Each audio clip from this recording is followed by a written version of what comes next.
It is such a pleasure to welcome you to this seminar on Financing Growth and Liberty, American Leadership in Global Energy and Infrastructure.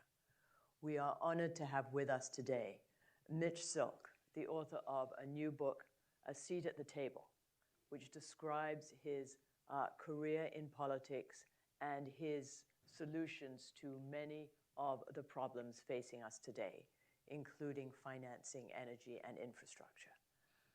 Mitch was Assistant Secretary for International Affairs at the Treasury Department, and he is now working on these issues in the private sector. We are also honored to have with us David Malpass, former president of the World Bank, who was Undersecretary for International Affairs at the Treasury Department, also in Trump 1. And these are such important issues, and I want to thank both of you for coming.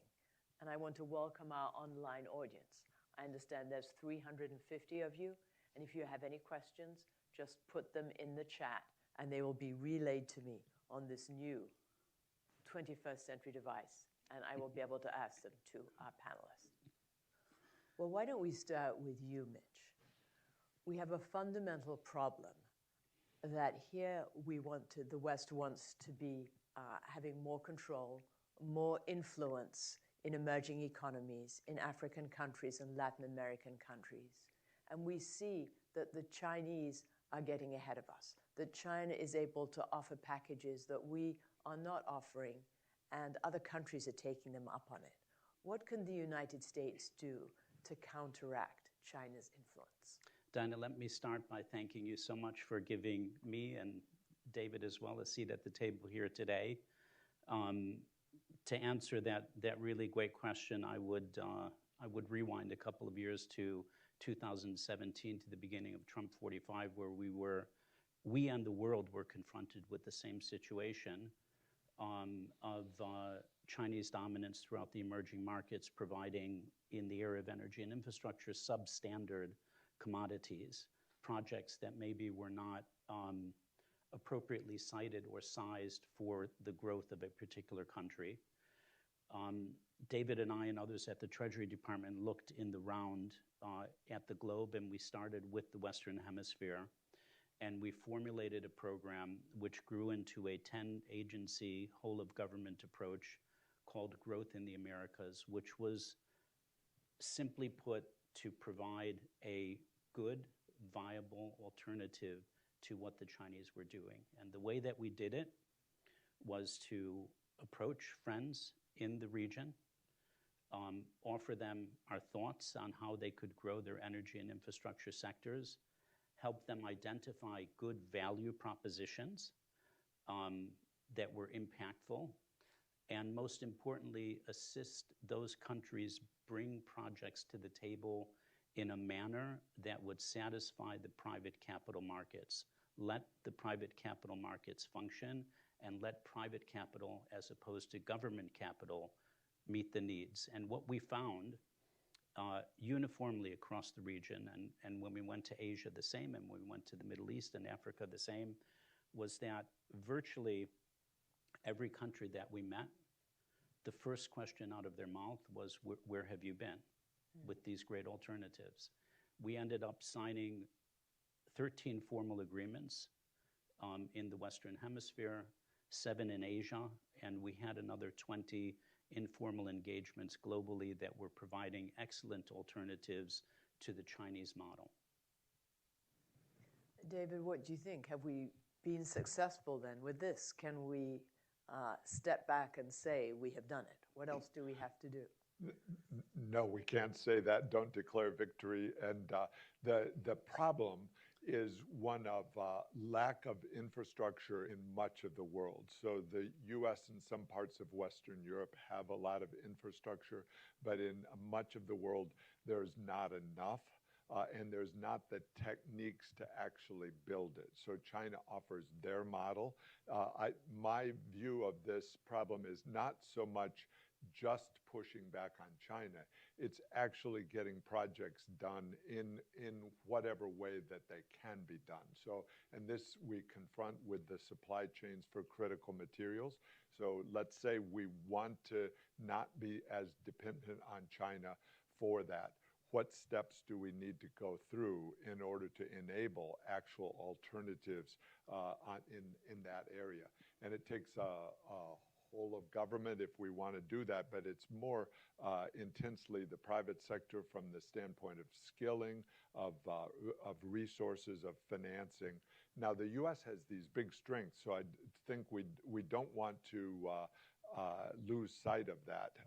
Since the 2017 initiatives, AI has become more important than big data. In 2017, people talked about China's strength in big data being more important than what the U.S. offered on that front. The tables have turned against China, where the U.S. has skills there, but we need more engineering skills and we need more manufacturing skills in the U.S.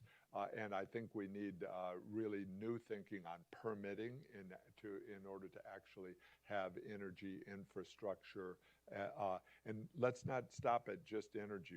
We need to be talking in the U.S. about canals, bridges, locks, dams, those which require massive amounts of new techniques that we don't right now have. So we're falling behind even in the basic forms of infrastructure.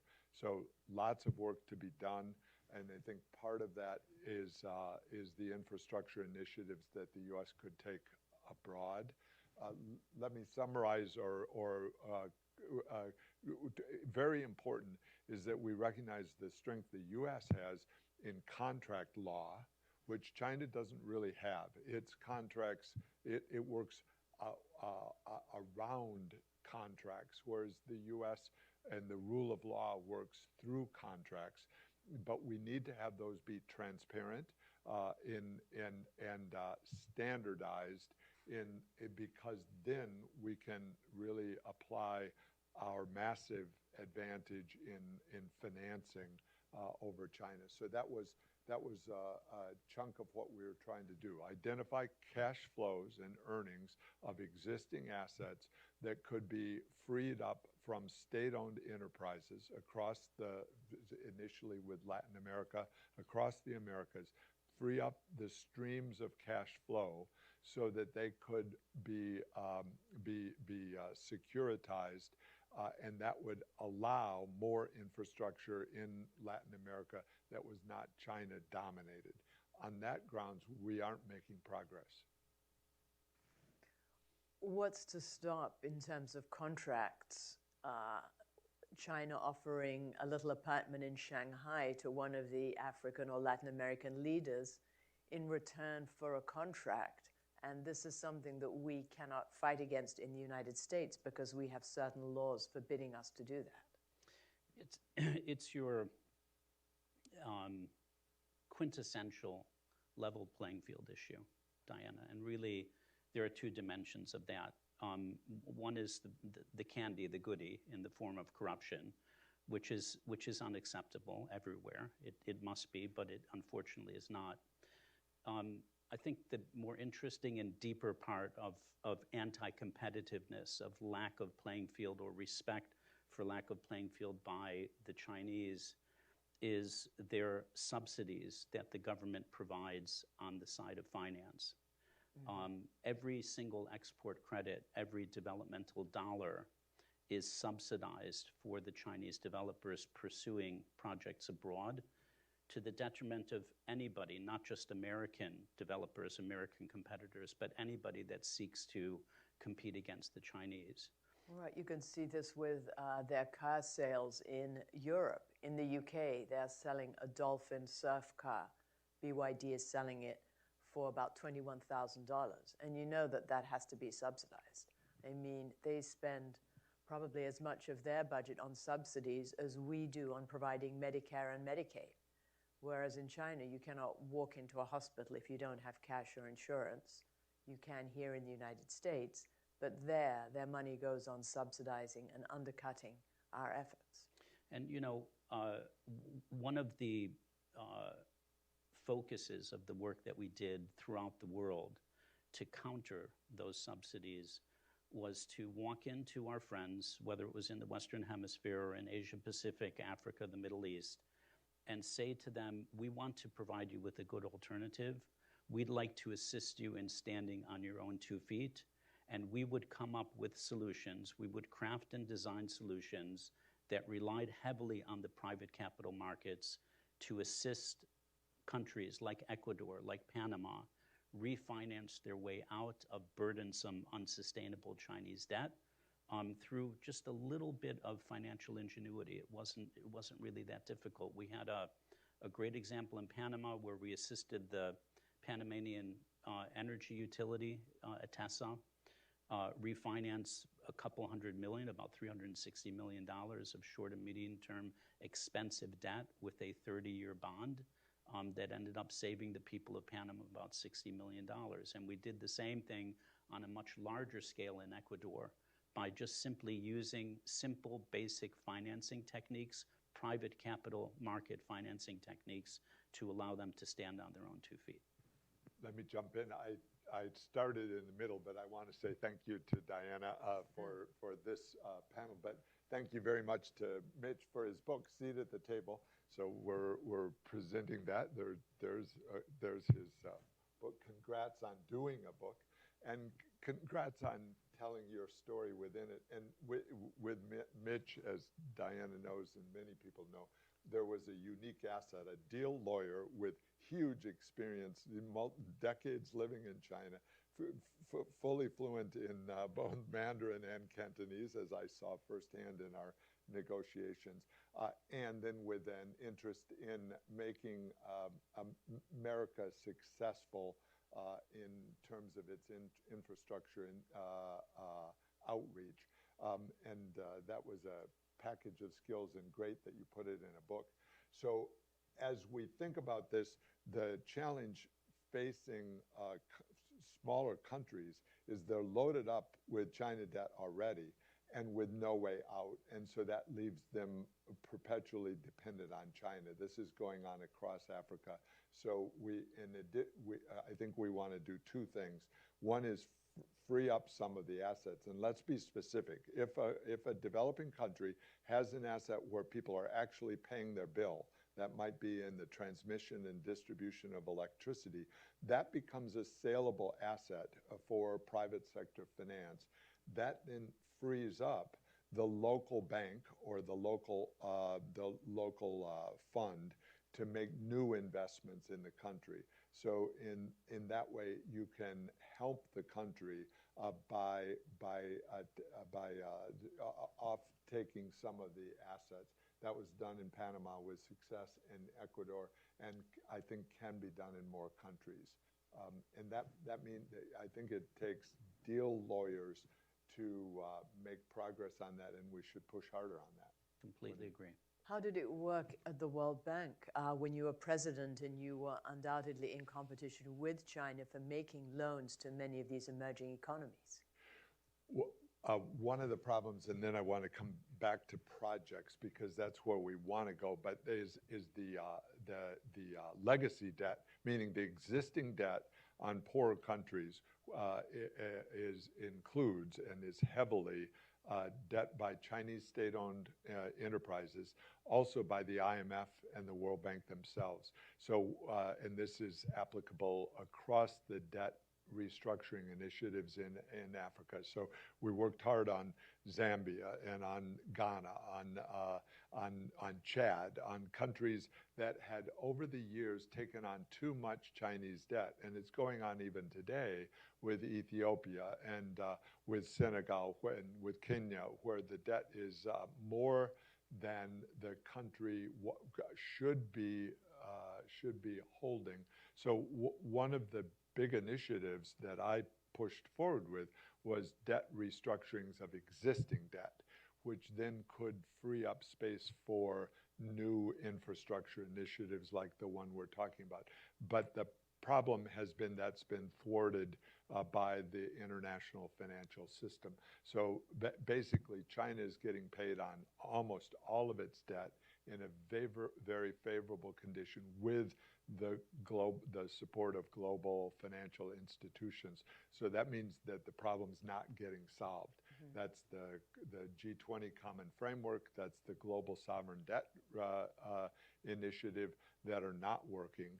And so you're left with China able to control the outcomes in a host of countries across the global south. There's, to an extent, two separate paths that are needed. One is addressing the historical over-indebtedness, and then number two, having a legal framework that can give you transparent, standardized contracts that are susceptible or that are able to be financed in the private sector and play to U.S. strengths. Mm-hmm. And I understand that when countries cannot pay, China takes an asset as collateral. I understand China owns 72 ports around the coast of Africa now. I have views, but I want to hear Mitch's views. Please. And so my views on that is often China is actually still getting paid. In Piraeus, in Greece, they've been successful in recapitalizing the port and having it be strengthened. And so it actually is a big challenge for the U.S. because the countries want ports. And so the goal, I think, for us is to recognize that this is not that the debt that China has offered the countries is giving it leverage within the countries. Mm-hmm. So the problem isn't as much the existence of the port, it's the existence of Chinese leverage on the countries. And there are really two important dimensions, right? One is David's leverage point. I'll come back to that in a second. Segue just for 3 seconds to the global security dimension. There must be very significant focus on where any developer sites an asset, let's call it a port. Mm-hmm. Is it sited in a place where it's going to achieve its fullest economic and financial potential? And is it sized in a manner that it's going to bring in the intended revenue that will allow it to service debt and pay the investors, right? And I haven't done the work on this, Diana, but I'm sure that if one were to look at those 72 ports that you referred to, there would be very significant issues on sizing and siting, which is a real big global security issue, particularly if the underlying finances don't work, there end up being defaults and the Chinese take over some or all of those assets. But to now use that and come back to the leverage point, one sizes and designs an asset in accordance with a base case set of finances. The base case means that the revenues that you expect to bring in should be enough to pay your expenses, to pay back your lenders, and to pay your investors. If a project is sited much larger than it could possibly, based on very prudent, conservative, simple market analysis, if it's sized much larger than it can be expected to operate, to bring in revenues. In other words, if you only have 10 points of demand, but you size at 20 units, right? So then you can never expect to achieve your base case. Mm-hmm. And if you can't achieve your base case, the people that get wiped out first are the investors, and then the banks step in and they take their asset. And so David's leverage point, probably the most fundamental point, is that once the banks step in, all of which in David's case are Chinese banks, then China takes over that asset.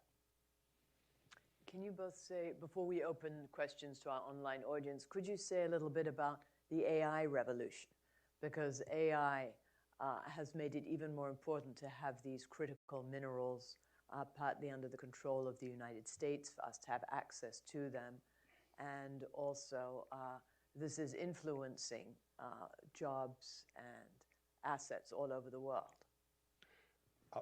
I'll do two parts of it. One is AI with the U.S. advantage, and that means electricity and energy generation in the U.S. So it's vital that we redouble our permitting activities, our nuclear power activities, pipelines, and pipelines including to the West Coast, which are so problematic because the AI revolution will be dependent on big increases in the electricity capacity, specifically in the U.S., as part of the competition with China.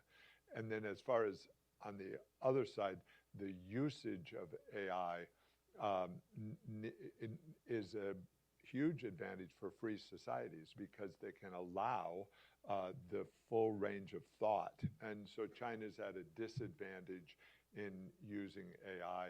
So as we think about this, I think this goes to the issue of digital payments, of legal structures across Africa, and them having enough access to AI devices and the intelligence that comes off of AI to help solve many of their problems. So that's two sides of it. And just to follow on from what David has just said, we've got great new policy and new legislation to support the growth that David has spoken about, of which is so important. We've got an exceptional AI plan. We've got the Genius Act on crypto, on digital currency, which is very important for our payment systems and the dominance of the US dollar. But all of that, from, if you're a hammer, everything looks like a nail, all of that really comes back to the most important financing issue, a lot of which I discuss in the book, which is that if we already had a $4 trillion a year funding gap to meet global financing needs just for basic energy and infrastructure growth, you can now multiply that by 130% because AI is so highly energy intensive, and digital currency mining, crypto mining is so highly energy intensive. And so therefore, the challenge of bridging the gap of bringing private capital into the financing needs of all this has now grown to be greater. And it's not as if we're lacking the capital. If we look at private sources globally, private institutionals like pension funds, like insurance companies, as we sit here today, command over $140 trillion in private capital assets. The money is there, the allocations are not, but much more importantly, the channels, the structures to attract that capital into this asset class are not there, and that's where David's contracts and other structures come in. We didn't talk about, but the payment system becomes very important, and let's not lose sight of the upside. It's not exactly AI, but it is the digitalization going on. And as stable coins become more common worldwide, I think and we hope it's dollar stable coins, not Chinese yuan stable coins. And don't forget the Trump coins. So as we look at dollar stable coins, and there will be different flavors within the U.S., they are hugely empowering for growth, and including among people that have lower incomes. One of the things I observed at the World Bank was the growth power from people having access, the ability to change money on iPhone or on any kind of cellular phone, caused them to be able to move from almost a barter economy in their local currency to a much more efficient economy. So we can trade off as more electricity goes into things like AI. We can also have simply global growth that empowers more activity. That means more food production, more energy production, more entertainment production, and across the board of goods and services that benefit people, as we can create a more efficient payment system. So I really strongly encourage the U.S. to have the defense of the dollar at the core of our global monetary policy, but then also have dollar stable coins be an explicit goal of the of U.S. Policy worldwide. It benefits everyone in the world, and we need to explain that better. Well, let me go to our first online question. What needs to be changed and instituted in our industries in order to address our manufacturing disadvantage compared with China? Primary school, secondary school, and skills. So we need to have people that want to have jobs with machine tools, and you build up from the base. We've lost much of that. I come from a manufacturing background from an iron-making town, East Jordan, Michigan, where people learn basic skills and then realize that there are good jobs in those skills. But for the nation, we just need much more of that. I think if I think we have to realize that within supply chains, to reduce our dependence on China, we have to have specific initiatives in each supply chain, including critical minerals. So we have to have the ability, again, to build machine tools in the U.S. We don't have that. And in each supply chain almost have a national initiative, not necessarily from the government. I'm really taken by J.P. Morgan stepping in and saying they're going to help finance supply chain diversification. That can be huge if done right. So those are some of the things. Well, I'd just give one little footnote. If we're talking about getting back to basics, and David's example of schooling and education and training on the hard side, we've also got, in addition to that, the strength of technology. Our workforce needs to unleash all of the great potential of technology, whatever sector they may be in. David's mentioned a couple of fintech applications on the payment side, on the consumer banking side, but it really, particularly adding in all AI applications, it cuts across every aspect and dimension of the economy. So education, getting back to basics, including unleashing the power of technology. Okay, no, excellent answers. And I just want to say to our online audience, if you have any questions, just keep them coming. Questions for former Assistant Secretary Mitch Silk, former World Bank President David Malpass. Here's a question. What can be done about infrastructure in emerging economies that has already been put under Chinese control? Is there anything that we can do to detach China from these countries where now it has a foothold? Yeah. I want to put in a plug for the debt reduction initiatives that I pushed in the Trump administration and at the World Bank. They simply aren't being carried out.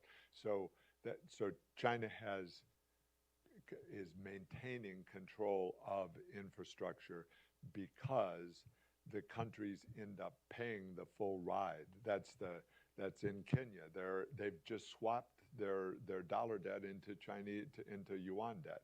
In Zambia, the copper mines are controlled by China, and the debt initiatives that are being done under the G20 are not working to free the countries from dependence on China. But if a country has made an agreement with China and owes a certain amount of debt and money, how can we get in there and reduce that amount of debt and those payments?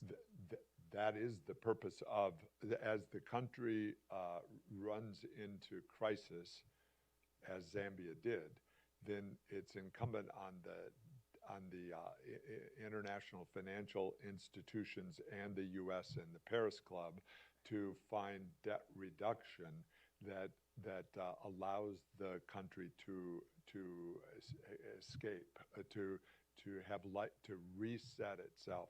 And so that's a challenge right now across many countries. So in Ethiopia and Kenya and Tanzania and so on, where in Senegal and on down the list, China is using the international financial institutions and the system to maintain control of the infrastructure. As in a bankruptcy proceeding.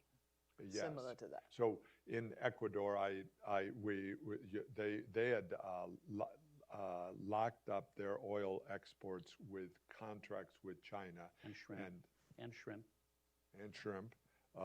This was long-lived contracts where China would control the proceeds of the sales, even though China didn't use those products. It didn't use Ecuador's oil in refineries in China, but it had the right to be the sales agent. And as Ecuador then went into a restructuring process, the world community didn't even insist on China disclosing the contracts or Ecuador disclosing the contracts. So they remained secret contracts that were insurmountable to the system. So these are problems that we face today within the Paris Club, which is hosted in France, the IMF, the World Bank, where the system is set up to protect China's interests within their contracts. Tanya, let me give you a couple of concrete examples. The basic and fundamental principle has to be to provide the country that's experiencing the challenges that David just illustrated with a viable option, a viable alternative that allows them to stand on their own 2 feet. It's that simple. Take the oil example. Take the shrimp farmer example. Take any one of the 6 utilities that we worked with at the end of Trump 45 in Ecuador that will be burdened by unsustainable debt that they have no way of servicing. It's a vicious cycle. Make money, try to optimize, try to make more money to service the debt, and you could never get ahead of the debt. Mm-hmm. So what is required? New money. So there are 2 alternatives. Find another lender who will help you out on a bridge basis so that you could slowly stand on your own 2 feet, which is an approach that we took with a framework that we provided from the DFC to Ecuador as a bridge financing, or show, in this case, the Ecuadorians, a particular state-owned enterprise, what they can do to raise money on their own that will enable them to pay back the burdensome debt. You have to get rid of the debt, either from another lender or through self-generated means. And self-generated means boils down to some form of privatization, where you take a state-owned asset that is burdened by burdensome debt, unsustainable debt, and you sell all or a part of that enterprise to raise money to get rid of the debt, and that allows the enterprise to stand on its own 2 feet. We came up with the approach. We applied it successfully in many countries throughout the world. In very simple terms, the U.S. should have an initiative that it wants to see the debt reduced in situations where it's unpayable. Mm-hmm. That would be a new direction that would allow countries to have some hope that they would get out from under the Chinese debt that they're servicing. But right now, there's China has been able to win in each one of the debt restructurings that has worked, and the Biden administration was not really pushing for debt reduction. If you look at the G20 communique that just came out of the G20 summit in South Africa that the Trump administration rightly did not attend or participate in, but that the global body of knowledge, the G20 communique, didn't seek debt reduction or debt relief for the countries. And so that means that they are beholden to China for their lifetimes. Yeah. We should talk about energy.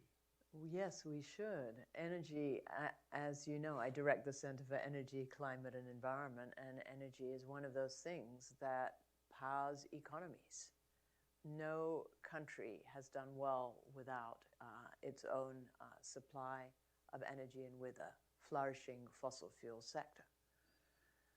And this is linked with these emerging economies because of all the critical minerals that are now being used for batteries and different kinds of storage. What do you think should be done about energy in these emerging economies? Mitch's book is fabulous on his experience creating energy projects. Yeah, I appreciate that, David. And, like this is a long topic that we could easily fill up a couple of days nonstop on, but let's just start at the very beginning. Best available technology, best available fuel for the issue. It really, again, is getting back to basics. For a period of time, some of which was at the latter part of Trump 45 when we were in, and then David shifted over to the World Bank, and certainly for the whole of the Biden administration, the United States and the rest of the world was very focused on producing energy in a particular way, using a particular type of technology in order to pursue a perceived goal, which was not necessarily attainable. You're talking about renewables. Renewables. Windmills and solar panels. And climate. And, when I was younger than my present tender years, when I was growing up as a lawyer, doing energy deals throughout the United States and throughout the world, developers went after projects that were sized to fit purpose, and used a technology and fuel that was best for that particular situation. So if it's a coal solution, then it's a coal solution. If it's a gas solution, it's a gas solution, and so on down the line. And our already impossible generation and transmission demand has become, as I said a little bit earlier, 130 times more challenging because of the advents. 30% more challenging because of AI and digital currency mining. And so that means that we have to take an almost impossible issue and make it even more impossible. And that requires creativity, that requires versatility, that requires agility in how we look at solutions on the technology side, on the fuel side, and how we look at financing solutions, for example, by bundling projects, doing portfolio projects, as we see the hyperscalers doing. They're doing a lot more projects bundled together. The financing and development sizes are multiples of what deals used to be 10 years ago. And so that has to be the starting point. And I'm just kind of starting at the basics. It's a little bit, I'm speaking a little bit in general terms, but I thought that was the best place to start. And I think people have to then be specific with deal lawyers and say, and name some of the problems on the energy front. One is nuclear power is a clear need for the U.S. and for the world. And so there has to be actual nuclear reactors that produce electricity, and we're not getting closer to that end point, whereas China's going full speed in that. And so that's a competition area that we need to do much better on.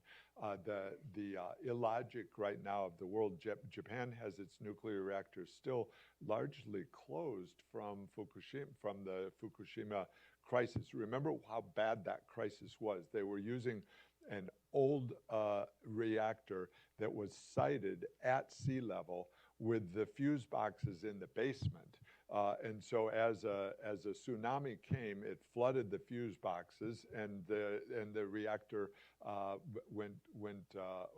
began overheating. Giant problem. But now we're 15 years later, and they had closed all the other reactors that were not the same design across Japan. And so as a result, they're using Russian natural gas from Sakhalin-2. So think of the illogic in the world of taking LNG, which is expensive to make. You have to freeze the gas and put it on a ship and bring it across a narrow strait to Japan, and then unfreeze it and put it into the gas pipelines for Japan to have any energy. And spend a ton of money on the infrastructure to do that. And you have to put the front end in to create that machinery and so solve that problem. Another problem, of course, is that Canada has been struggling with is how do you use their resources so that they help the world become less dependent on China.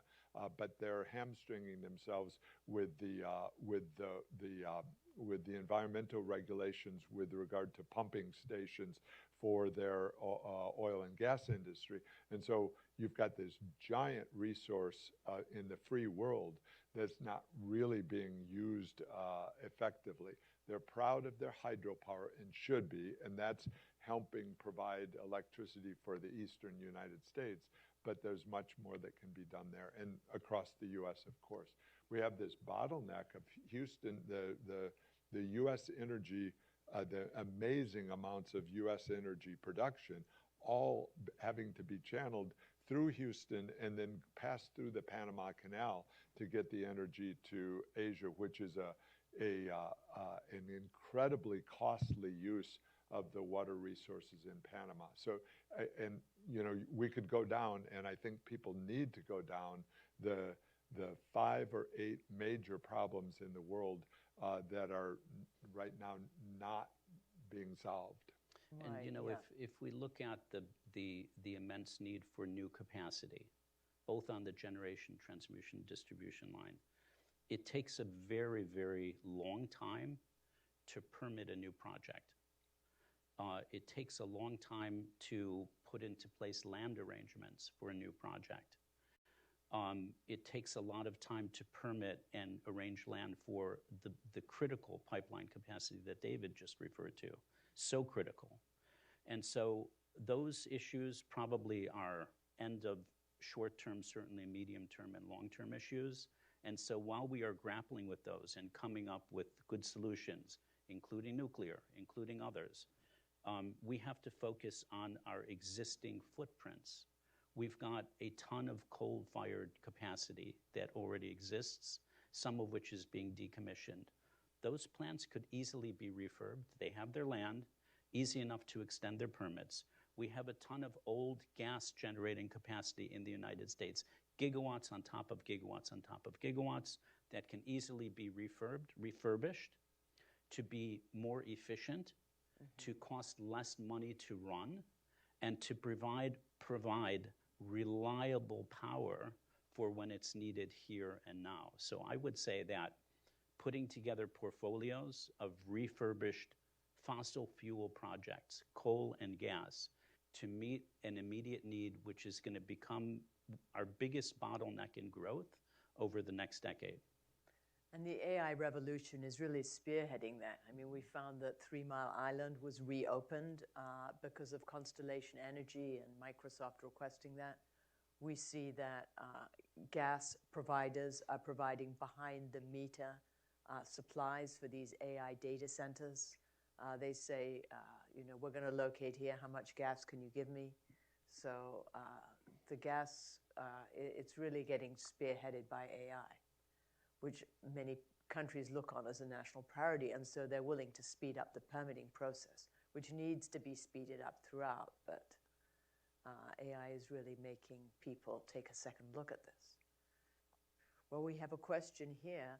How easy has it been to thread the needle in America First policies on infrastructure and energy while working with others abroad to help us where it's mutually beneficial? Are other nations sympathetic or feeling dependent on China?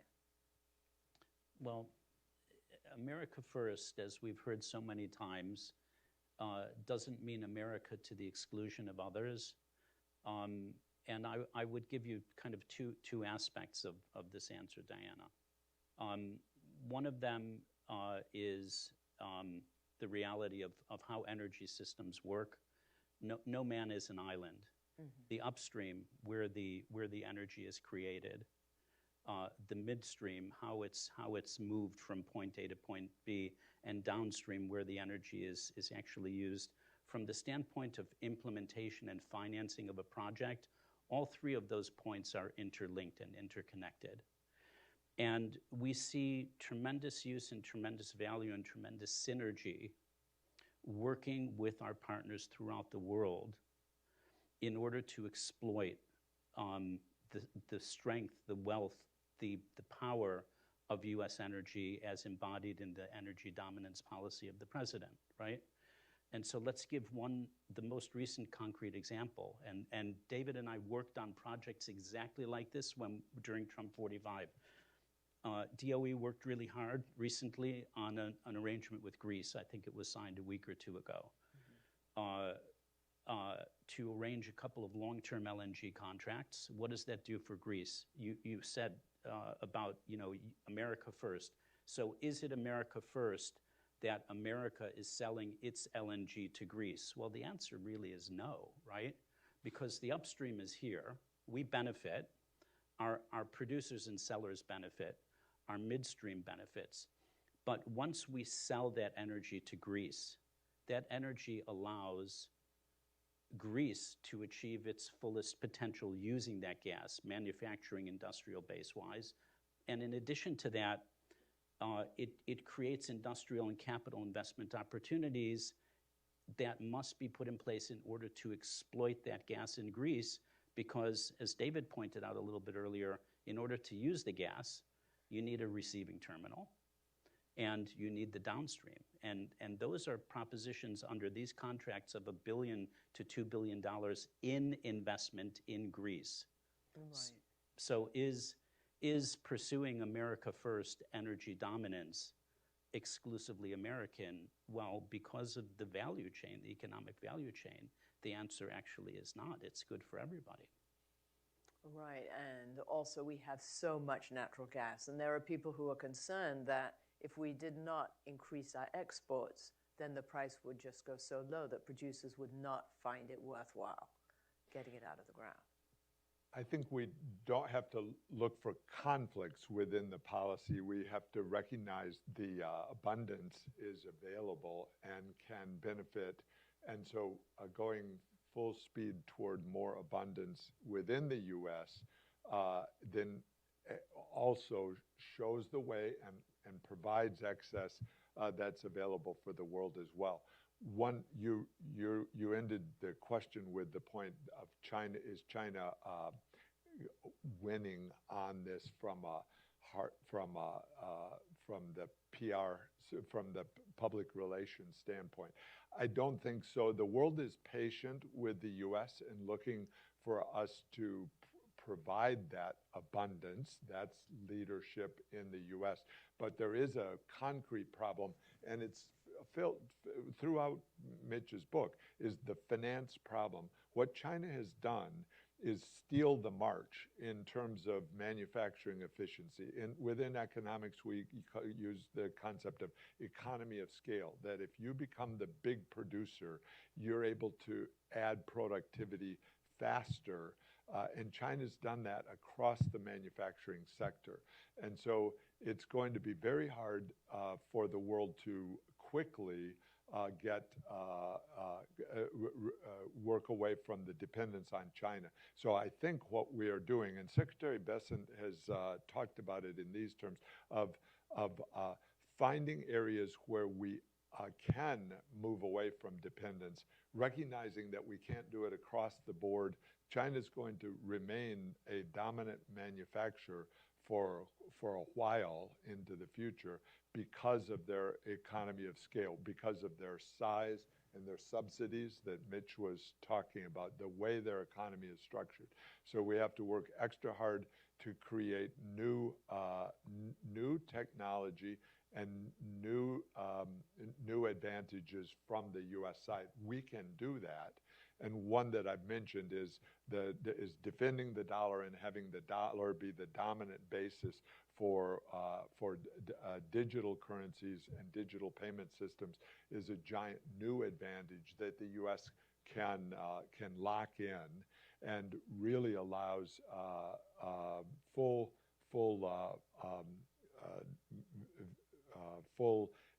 scale for world payment systems. And I think that's within our reach, and we should grab that. Mm-hmm. Well, we have just a few minutes left. Mitch, I was impressed with the story in your book about how you worked at a Chinese restaurant.